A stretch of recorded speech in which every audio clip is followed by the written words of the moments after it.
Hey there, folks. You know math is not osmosis. I'm here to show you some cool things about why you should write when it comes to math and a couple different ways you might accomplish that. Way number one, you should always have a notebook, even if it's something gorgeous and sparkly like this. If you open up that notebook, gee, it's got paper in it. It's really important to write a few things down while you're doing your math problems, even if it's just little pictures and labels.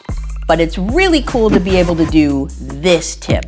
If you take your notebook and simply turn it sideways, you have columns.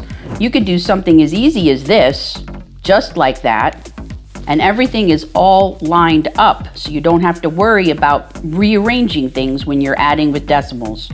You can carry nicely like this, put your decimal point in its place, and there you go.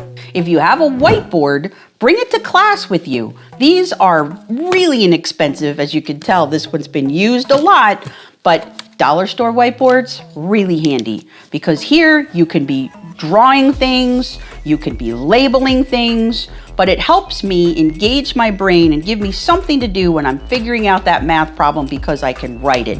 You could even get a colorful whiteboard if you like. The cool thing is that if I'm in class with my teacher and if they want to see some work, I can also hold it right up to the webcam.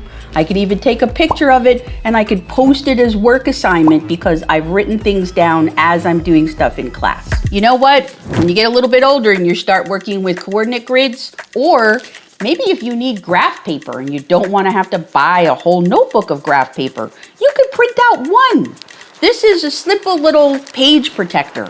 I slid it in here, and the cool thing is, and this will blow your mind, you can write on these with whiteboard markers. This whiteboard marker will now erase right off, and I can use this over and over again in math class. Same thing for the graph paper. You can keep it all there. You can even do like little math arrays. The very nifty thing is this is all erasable too. So it's very eco-friendly because you're not printing a whole lot, and it's really handy because you can keep this nearby you on your desk and you can use it as a math tool and you don't ever have to worry about being without it.